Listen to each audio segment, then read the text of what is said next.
Hola, ¿qué tal? ¿Cómo están? Muy buenas noches. Bienvenidos a una nueva edición de Conclusiones. Soy Rafael Roma en Atlanta, en ausencia de Fernando del Rincón, titular de este programa, y así comenzamos.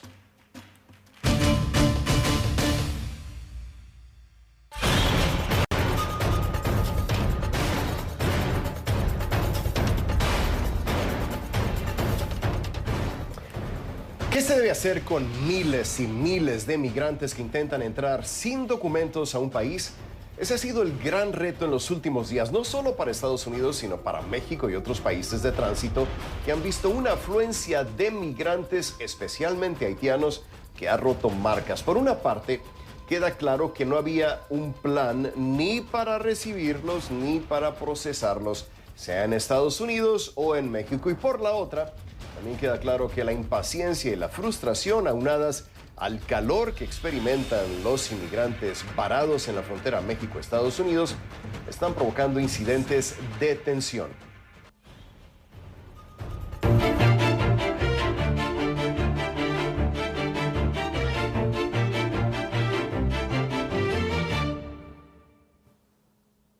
Nuestro enviado especial, Gustavo Valdés, ha sido testigo de algunos de estos incidentes y nos acompaña ahora en vivo desde Eagle Pass, Texas, al otro lado de la frontera de Piedras Negras, en el estado mexicano de Coahuila. Gustavo, ¿qué tal? ¿Cómo estás? Más temprano reportabas sobre algunos incidentes cuando eran transportados los migrantes en autobús. ¿Qué fue exactamente lo que pasó y cuál es la situación ahora? Muy buenas noches.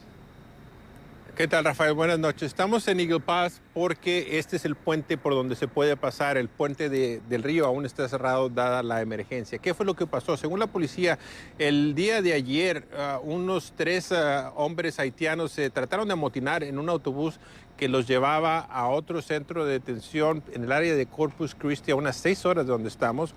Según la policía, estos tres hombres trataron de apoderarse del autobús. El chofer se estacionó en medio de este enfrentamiento. Había agentes de la patrulla fronteriza en el autobús que pidieron refuerzos. Dicen que inmediatamente la patrulla fronteriza, la policía estatal, policía local llegó y pudieron calmar la situación y arrestar a estas tres personas. Esto es parte de los retos, porque hemos visto los autobuses salir del campamento en el puente internacional, como lo decíamos, algunos para ser deportados, otros los dejan en libertad. La controversia ahora también es de que el mensaje de Alejandro Mayorkas, el secretario de Seguridad Interior, ha dicho que van a deportar a la gran cantidad de estos inmigrantes, pero ahora sabemos que están dejando en libertad a un gran número de ellos. Nosotros vimos a muchas mujeres embarazadas. De hecho, en el lugar donde estábamos, casi la mayoría de las mujeres que vimos estaban embarazadas y reconocen que van a dar a luz en las próximas semanas.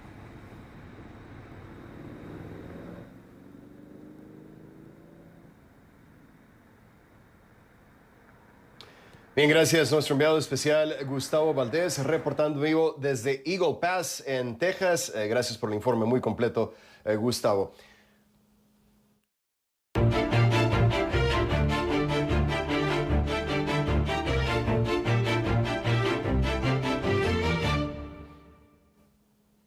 Los migrantes llegaron originalmente a Del Río, Texas, entre otras cosas, porque había un rumor de que en ese punto fronterizo al otro lado de Ciudad Acuña, Coahuila, se les permitía entrar a Estados Unidos para solicitar asilo. Sin embargo, tras varios días de deportaciones, muchos migrantes han decidido alejarse del puente internacional que conecta ambas ciudades y pernoctar en Ciudad Acuña ante el temor de terminar de nuevo en sus países de origen, principalmente Haití.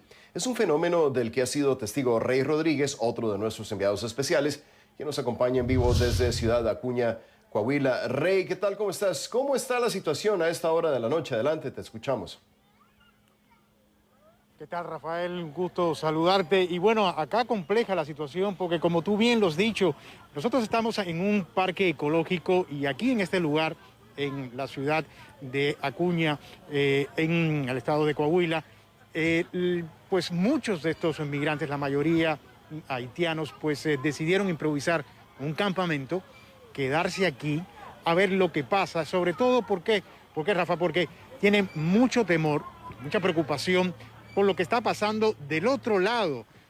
Estamos hablando de la ciudad del Río, en Texas, donde están este otro grupo de migrantes haitianos ahí bajo el puente internacional en espera de ser procesados por las autoridades migratorias estadounidenses. Entonces, como desde el lunes empezaron las deportaciones, deportaciones sin procesar las solicitudes de asilo que ellos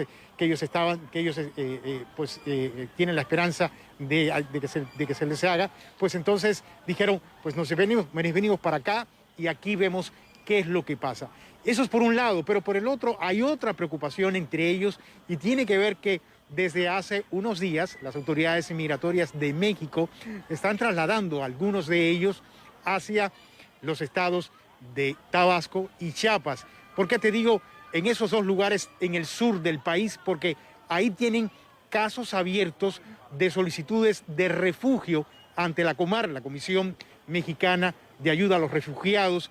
Y bueno, con esa condición y en medio de ese proceso, ellos no pueden circular por el interior del país. Y por lo tanto, los están trasladando en autobuses hacia la parte sur del país, donde tienen abiertos estos casos, según nos dijeron a CNN, pues una fuente que tiene conocimiento de estas operaciones. Déjame decirte que son menos de 500 hasta ahora los que han sido trasladados. Sin embargo, este tránsito va a darse día con día, así que bueno, están esas dos preocupaciones. Por una parte, pues quedarse aquí, en este campamento que ves, improvisado, que las condiciones no son óptimas, por supuesto, y por el otro lado, pues la preocupación también de que algunos puedan ser pues trasladados en estos autobuses hacia el sur del país a que sigan esperando su proceso de solicitud de refugio, que como tú sabrás, pues esto está tardando muchísimo tiempo, Rafa. Rey, hay una situación muy preocupante y tiene que ver con la salud de los migrantes. Han estado en ese lugar, algunos ya por semanas, con escasa comida, con agua y aparte, tú lo sabes mucho mejor que yo, con unas temperaturas pues realmente insoportables. ¿Qué nos puedes decir sobre el estado de salud de estos migrantes? Fíjate que sobre esa pregunta muy buena, porque en la mañana, por ejemplo, hablábamos con integrantes de Médicos Sin Frontera y ellos nos decían, Rafa, que están pues atendiendo al día entre 80 a 90 migrantes haitianos y que ya empiezan a presentar algunos problemas de salud justamente por las temperaturas extremas, por un calor sofocante que hay aquí en las mañanas y un sol que raja las piedras en la tarde, y esto está pues agravando la situación. Escuchemos parte de lo que nos dijo uno de estos representantes sobre este tema. Nos estimamos que son más que 500 personas y no hay techo, no hay suficientes sanitarios y es verdaderamente precario y preocupante. Algunos días está bien, pero más que una semana va a incluir o va a facilitar problemas de salud también. Bueno, hay que recordar también que antes de llegar ahí, por supuesto que pasaron estos migrantes, Rey, por todo el territorio mexicano. ¿Ha habido algún tipo de declaración por parte del presidente, de las autoridades mexicanas sobre esta situación y cómo hacerle frente a largo plazo a este problema? Hoy el presidente Andrés Manuel López Obrador, en su habitual conferencia matutina, Rafael, pues volvía a tocar el tema migratorio a propósito de toda esta situación y insistía, Rafael, en que la única manera de solucionar este problema, el problema migratorio, es atacando las causas que generan estos flujos en los países de origen. Eso es lo que decía el presidente, pero dijo que el presidente estadounidense Joe Biden ha sido sensible con el tema, ha prometido 4.000 millones, un plan de 4.000 millones de dólares en inversiones, tanto para el sureste mexicano como para los países centroamericanos del Triángulo Norte, Honduras, Guatemala y El Salvador. Sin embargo, fue mucho más duro en esta ocasión en su discurso, porque dijo que era ya momento, así lo dijo, era ya momento de pasar del discurso a la acción. Escuchemos parte de lo que dijo hoy en la mañana. Desde que estamos nosotros, primero había el compromiso de que iban a invertir 4,000 millones, 2,000 para Centroamérica y 2,000 para México.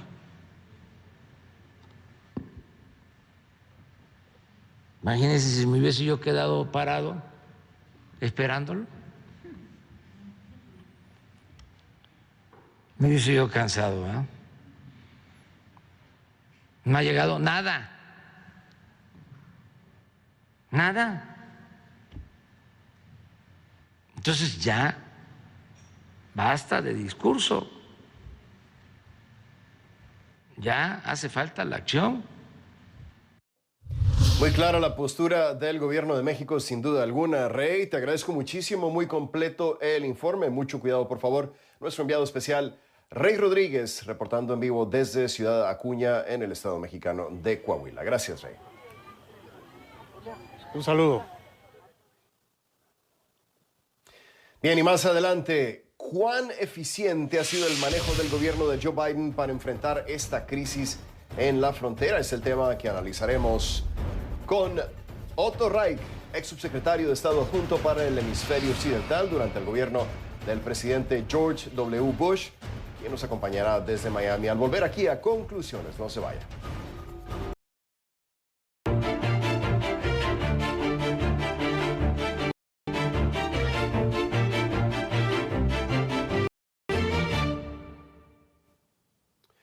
Gracias por seguir con nosotros en esta edición de Conclusiones. Soy Rafael Romo en Atlanta. Debería haber estado preparado el gobierno del presidente Joe Biden para una llegada masiva de migrantes haitianos a la frontera de Texas.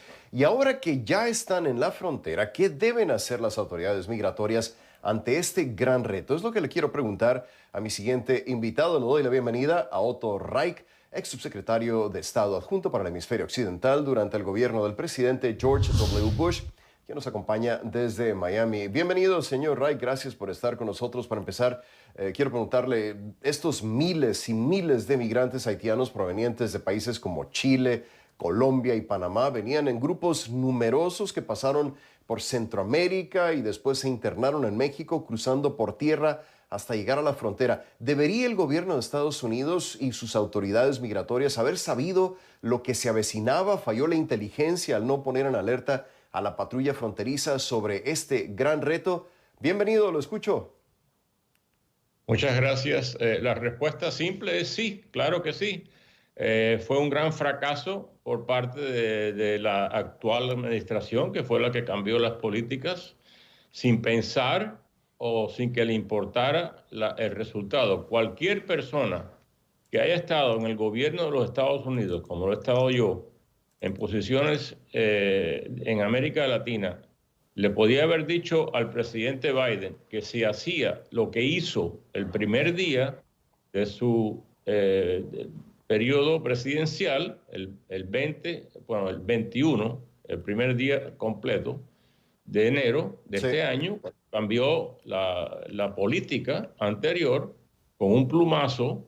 Le podíamos haber dicho que lo que está ocurriendo iba a ocurrir. Es más, hubieron muchísima gente que se lo dijo y no le importó ni a él ni a su personal.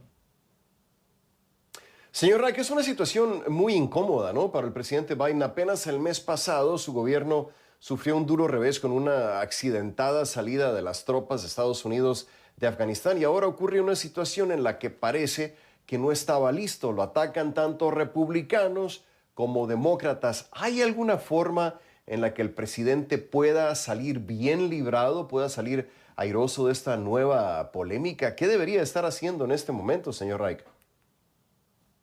Bueno, el problema, yo creo que el presidente, irónicamente, que tiene 47 años de experiencia, ya casi 48 años de experiencia en Washington, no ha aprendido las lecciones políticas que debe haber aprendido, porque los dos errores que usted ha mencionado, el caos que existe en la frontera y el caos que existió en la salida, la retirada caótica de las tropas americanas de Afganistán, que no era necesario, no debía haber sido de esa manera, son solamente dos de los errores. también se equivocó en términos de la pandemia. Ya en junio dijo que para el 4 de julio ya se iba a acabar y todos íbamos a celebrar. Bueno, va al revés la pandemia, desafortunadamente. La economía no está Pero creciendo. eso tenía que ver con la voluntad de la gente para vacunarse, más bien, ¿no, señor Reich? Y bueno, si ese es el caso, entonces ¿por qué le echaron la culpa a Trump de la pandemia? O sea, si le echaron la culpa a Trump de los errores que cometió, que efectivamente en ciertos casos cometió el presidente Trump, también se le debía echar la culpa al presidente actual por los problemas de la economía, de la pandemia, de las malas relaciones con los aliados. Estamos peleados ahora con Francia, Cierto. el aliado más antiguo, los Estados Unidos. La economía no crece. La diferencia quizá fue que Trump le decía a la gente que no se vacunara, mientras que Biden ha hecho lo contrario. Pero no me quiero salir del tema, señor Reich, si me permite. Como ex subsecretario de Estado adjunto para el hemisferio occidental durante el gobierno del presidente George W. Bush, ¿considera que también falló la cooperación y comunicación entre los países de tránsito como Colombia y Panamá? ¿Deberían de haber alertado a Estados Unidos y considera que estos países también tienen una parte de responsabilidad por esta catástrofe humanitaria en la frontera? No, yo no lo creo, francamente. Yo creo que esos países son víctimas de la mala política de esta administración. Panamá y Colombia, en este momento hay 20.000 inmigrantes esperando cruzar el río entre Colombia y Panamá para entrar al tapón del Darién, lo que le llaman el tapón del Darién, que es una selva peligrosa en Panamá, donde están muriendo mucha de la gente. La política esta está causando y ha causado muertes, no solo por razones naturales, por ahogados en ríos, etcétera, pero por asesinatos, por violaciones, por crímenes cometidos por pandillas en toda la región hasta que lleguen a la frontera de los Estados Unidos. Esto es un caos causado por una mala decisión presidencial. Cuando habla de la política, específicamente ¿a qué política se refiere? Porque hay varias políticas migratorias de esta administración. Específicamente ¿a cuál se refiere, señor Reich? Una política. El candidato Biden dijo en su campaña que él iba a invitar a todos los que querían venir a Estados Unidos, que estaban invitados, que si necesitaban asilo, que vinieran aquí. Dijo en una conferencia, en uno de los actos de campaña, dijo, ¿por qué no podemos tener a 2 millones de personas más? Aquí caben 2 millones de personas más. Bueno, sí, efectivamente caben, pero lo que diferencia a este país de los otros es que aquí hay reglas. Él rompió las reglas el 21 de enero, y ese fue el cambio. Manda a la vicepresidenta de Guatemala, Honduras y Salvador a buscar lo que dicen las razones, the root causes, ¿no? Las raíces de este problema. Este problema no existió el año pasado, no existía el año anterior. Quiero pedirle que me espere solo un momentito porque tengo que marcar una pausa. Al regresar quiero preguntarle lo siguiente. Quiero preguntarle sobre su reacción cuando vio las imágenes de los agentes de la patrulla fronteriza a caballo tratando de repeler a los inmigrantes. Son imágenes que han sido muy criticadas en todo el mundo. Hasta el presidente de Cuba, Díaz-Canel, país que no necesariamente se distingue por su respeto a los derechos humanos, lanzó una piedra al ver estas imágenes. Y quiero preguntarle a usted si realmente es un ojo morado para Estados Unidos o los agentes de la patrulla fronteriza estaban haciendo exactamente lo que tenían que hacer. Tenemos que marcar una muy breve pausa en instantes. Continuamos con el análisis de la crisis migratoria en la frontera y por eso le pido a Otto Reich que se quede con nosotros. Regresamos enseguida con más aquí en Conclusiones. La Agencia de los Estados Unidos para el Desarrollo Internacional, USAID, por sus siglas en inglés, anunció este miércoles que donará $336 millones adicionales para atender la crisis regional de Venezuela. Unos 247 millones se destinarán a la asistencia humanitaria para casi 12 millones de afectados. Por un lado, los fondos servirán para ayudar con las necesidades urgentes de los refugiados venezolanos en Brasil, Colombia, Ecuador y Perú. Y por otro lado, el dinero se usará para llevar ayuda alimentaria y médica a más de 7 millones de personas en Venezuela, así como para rehabilitar el acueducto con regiones con suministro crítico y también para sanear las precarias instalaciones hospitalarias del país. Otros 89 millones de dólares irán a parar a los fondos de desarrollo para la integración económica y el apoyo a la democracia.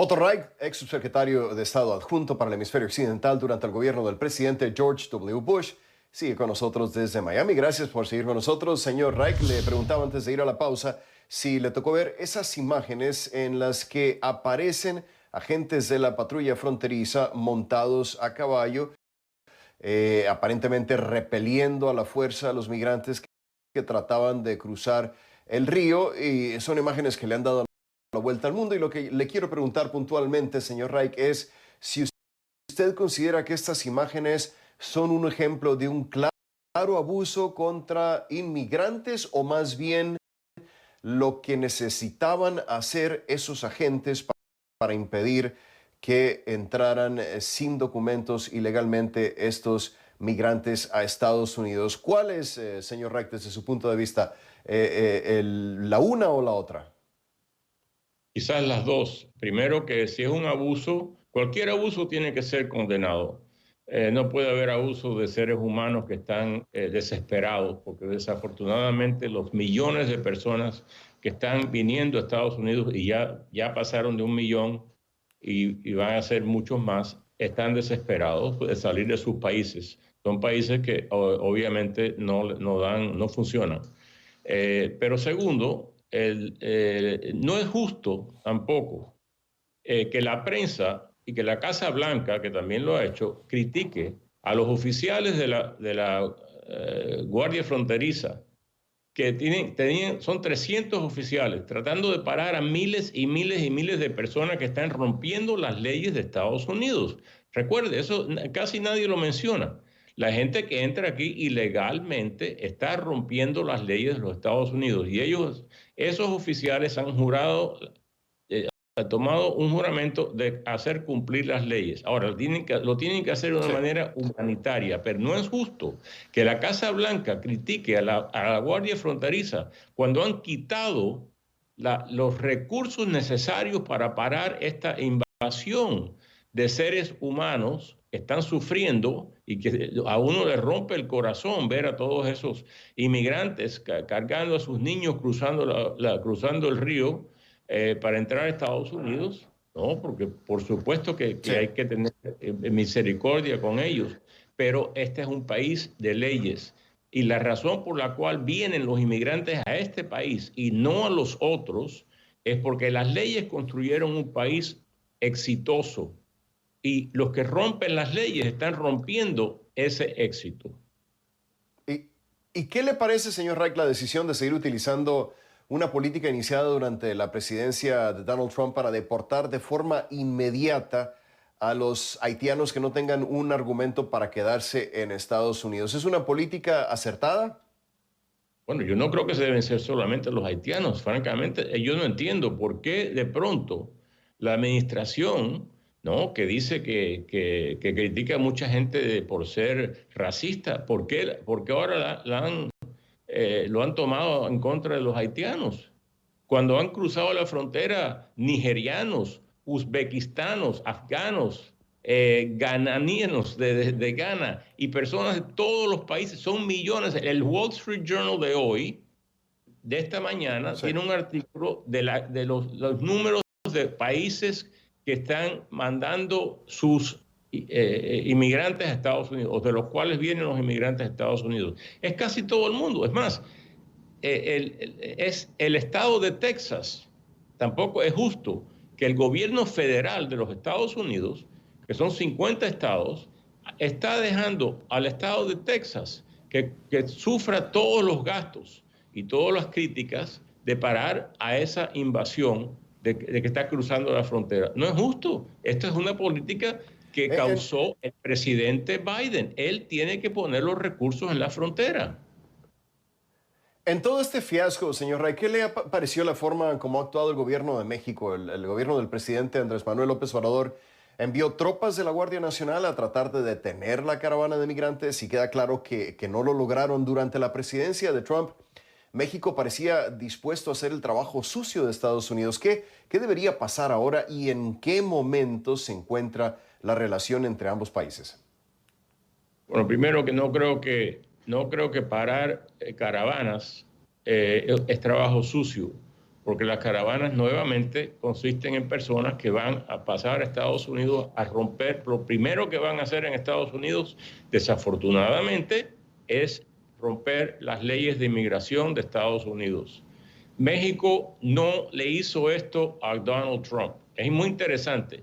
El momento que se fue Trump, con todas las críticas que se merece Trump, López Obrador cambió su política inmediatamente y regresó a ser el López Obrador de izquierda antiamericano que siempre ha sido. Pero cuando estaba Trump en el poder, tenía que trabajar con Trump. Ahora que está Biden en el poder, lo que ve desafortunadamente, aparentemente, es un presidente americano muy débil y López Obrador ha regresado a su antigua actitud.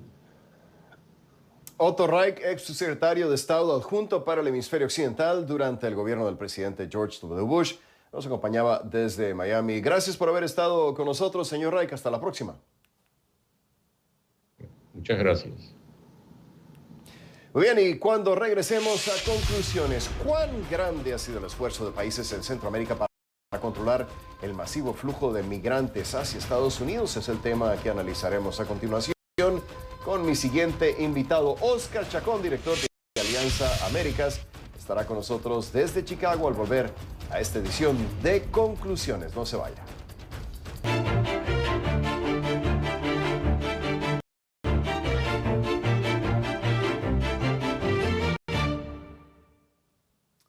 Gracias por seguir con nosotros en esta edición de Conclusiones. Ahora quiero darle la bienvenida a Oscar Chacón, director de Alianza Américas, que nos acompaña en vivo desde Chicago. Gracias por acompañarnos, Oscar. Como siempre, bienvenido a Conclusiones. Quien no haya seguido las noticias sobre el drama migratorio en los últimos meses y años pensaría que la llegada de los haitianos a la frontera México-Estados Unidos ocurrió de la noche a la mañana, ¿no? Sin embargo, había señales de que se avecinaba una crisis no solo migratoria, sino humanitaria también, ya por años. ¿Cómo explicarías, Oscar, lo que ha pasado? Bienvenido, te escuchamos. Muchísimas gracias por la invitación, Rafael. Bueno, definitivamente la migración haitiana tiene una larguísima trayectoria en los Estados Unidos. Y lo que hemos visto a lo largo de los últimos años ha sido un fenómeno interesante, porque muchos de los haitianos que precisamente están llegando a la frontera sur no son personas haitianas que salieron el mes pasado de Haití, sino que son personas que salieron incluso hace años de Haití, han tratado de hacer vida en otros países latinoamericanos, no han logrado alcanzar esa meta y eso los empuja a verse forzados a buscar mejores oportunidades, condiciones de vida que les brinden seguridad, y eso es lo que ha empujado a tanta gente a llegar hasta la frontera sur de los Estados Unidos de América. Sí, bueno, a mucha gente les sorprendía que hablaran también español, ¿no? Pero esa es precisamente la explicación. No es que hayan salido hace un mes de Haití. Lo que pasa es que han vivido años en países como Chile, en Colombia, en Panamá, y por eso hablan también español. Ahora, Oscar, ¿cuál fue tu reacción al ver las imágenes que han surgido en Del Río? Se lo preguntaba a Otto Reich, te lo quiero preguntar a ti también. En los últimos días no solo están las fotos de agentes de la patrulla fronteriza a caballo repeliendo inmigrantes, sino también el llamado muro de hierro, ¿no?, que el gobernador de Texas ha desplegado a lo largo de ese sector de la frontera, que son vehículos policiales para impedir el paso de cualquier migrante. ¿Qué opinión te merecen esas imágenes, Oscar? Mira, definitivamente son imágenes aborrecentes. Creo de que teníamos tiempo de no ver imágenes tan crudas que nos llevan a recordar o el oeste salvaje de los Estados Unidos o, peor aún, la historia del racismo, la historia de la esclavitud y la historia de los esclavos que huían por buscar la libertad en los Estados Unidos de América. Creo que es importante destacar que en el fondo, como nación, hemos fallado en verdaderamente articular una política de protección humanitaria para personas que sabemos perfectamente bien por qué están saliendo de sus países, por qué están desplazándose hacia los Estados Unidos de América. Y alcancé a escuchar las declaraciones del señor Wright, y a mí me parece que definitivamente hay un desfase profundo entre lo que debería de ser la ley y lo que ahora es. Y definitivamente la ley que vimos siendo aplicada en la frontera es precisamente el corazón del desafío. Cómo cambiar esas leyes para que estemos mejores preparados para bregar con estos flujos humanitarios. Ahora, Oscar, ¿qué responsabilidad, si acaso consideras que tienen alguna, le adjudicas a países como Chile, Colombia, Panamá, donde algunos de estos migrantes vivieron y donde la falta de trabajo y una actitud crecientemente antiinmigrante los empujaron a abandonar esos países de tránsito? Hay que recordar que el gobierno de Estados Unidos indica que está en diálogo con Brasil, en diálogo con Chile para repatriar haitianos que ya vivían en esos países sudamericanos. Pero ¿tienen alguna responsabilidad de estos países, Oscar, desde tu perspectiva? Bueno, francamente no. O sea, si tomamos en cuenta que la pandemia es un fenómeno global que ha golpeado duramente a América Latina en particular, la contracción de puestos de trabajo ha sido severa en todo el continente y no existen políticas de protección social como las que pusimos en vigencia en Estados Unidos. No tengo que explicar el hecho que los programas de ayuda a personas desempleadas fueron realmente adecuados, permitieron que la gente sobreviviera a la crisis sin mayor dificultad. Eso no es la realidad de la mayoría de los países. Y francamente te digo, muchas de estas políticas hoy vigentes en América Latina han sido recetadas por los Estados Unidos de América. Así es que yo creo que hay que ser muy justos en evaluar qué responsabilidad tienen estos países. Y lo último que te diría, que no hay que perder de vista, la migración es extremadamente positiva para los Estados Unidos, toda. No estoy hablando solamente de la que ingresó con visa, sino toda la migración ha sido vastamente positiva para el país. Oscar, tengo que marcar una pausa. Quiero pedirte que sigas con nosotros, por favor. Al regresar te voy a comentar algunos datos que dio la canciller de Panamá en entrevista con CNN. Esperan que de 14,000 a 19,000 haitianos más pasen por su territorio. Imagínate lo que va a pasar si llegan una vez más a la frontera con Estados Unidos. De esto quiero hablar contigo cuando regresemos. Estamos en conversación con Oscar Chacón en esta edición de Conclusiones. Yo soy Rafael Romo. Hacemos una muy breve pausa y en instantes continuamos con el análisis de esta crisis humanitaria en la frontera. Al volver aquí a Conclusiones, no se vayan.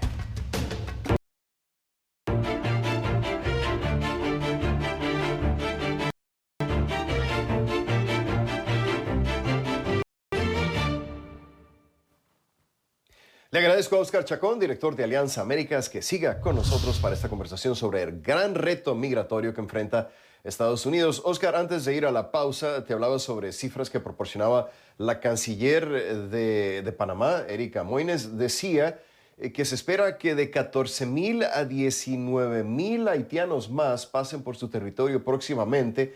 Y el número que más me llamó la atención fue que había 800 cruzando por su territorio en enero, y que ahora son 20,000. Entonces, ¿qué nos dice esta situación, Oscar, de lo que se puede venir en las próximas semanas a la frontera México-Estados Unidos? Bueno, definitivamente una intensificación de la crisis humanitaria que genera el impacto acumulado de la pandemia. Yo insistiría mucho en que no hemos logrado entender cuán negativo ha sido el impacto de la pandemia a lo largo y ancho del continente y del mundo. Y esto se expresa, entre otras cosas, en pérdidas enormes de puestos de trabajo. Y hay que recordar que siempre las personas extranjeras, particularmente haitianos en este caso, son los primeros en salir muy golpeados, y esto explica el que veamos una movilización mucho más intensa en los últimos meses de lo que veíamos a principios del año. Yo me atrevería a afirmar que, insisto, no hemos visto todavía la extensión plena de las consecuencias de la pandemia. Sí, los números así lo indican, por lo menos. Nuestro enviado especial, Rey Rodríguez, reportaba más temprano, Oscar, que cientos de migrantes haitianos han decidido regresar a Ciudad Acuña en vez de seguir en la frontera porque tienen miedo de ser deportados a Haití. También reportaba que el gobierno de México está trasladando migrantes a Tabasco y Chiapas, migrantes que tienen solicitudes de refugio. ¿Qué reacción te merece, Oscar, este temor de los migrantes? Mira, yo creo que se trata realmente de un temor completamente infundado. Yo regreso a la realidad fría de que la migración ha sido un proceso vastamente positivo para los Estados Unidos de América, especialmente, pero también para los países de origen. Y yo diferiría con lo que decía Otto Reich. Yo creo que el gobierno de México sigue efectivamente atañando todas las señales que le manda Estados Unidos en cuanto al rol que quiere que México juegue. Y repito, necesitamos encontrar una fórmula conjunta que nos permita hacer un mejor abordaje de lo que realmente es una crisis humanitaria. Sobre eso hablaba, Oscar, el presidente de México, Andrés Manuel López Obrador, más temprano, diciendo que Estados Unidos debe invertir en los países expulsores de migrantes como parte de una solución integral al problema. ¿Sería esta realmente la solución a largo plazo, Oscar? Pues es una solución, sin duda alguna, es parte de lo que ha prometido el presidente Biden cuando habló de bregar con los factores causantes de la migración, pero hay que reconocer que lograr poner a países como México, Centroamérica entera, Haití y otros países del Caribe y el resto del continente es una empresa de enorme magnitud. Y habría que preguntarnos si estamos dispuestos, el mundo y los Estados Unidos de América, a hacer ese tipo de inversión para que ningún país sea un país de donde sus nacionales se quieran ir, sino que puedan encontrar vida digna con la cual poder crecer sus familias y vivir felices. Oscar, ¿qué piensas del llamado Título 42, esa política implementada por primera vez bajo la presidencia de Trump que permite deportar a un migrante por motivos de salud en plena pandemia? Hay que recordar que todavía no acaba la pandemia de COVID-19 y que ha seguido utilizando la presidencia de Biden. ¿Se justifica el uso de esta política o no, Oscar?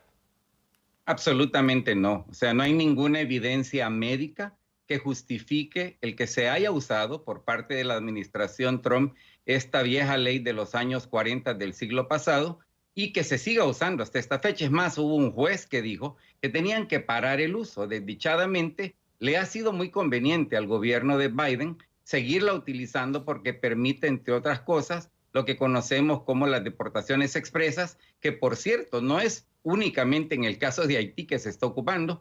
En el caso de Guatemala se ha convertido también en el punto de destino de 3, 4, 5 vuelos diarios de personas centroamericanas que están siendo enviadas mayoritariamente a razón del uso del Título 42. De manera que debería de cambiarse, es parte de lo que yo considero ejemplifica el fallo entero que tenemos en cuanto a una respuesta humanitaria que realmente tenga sentido.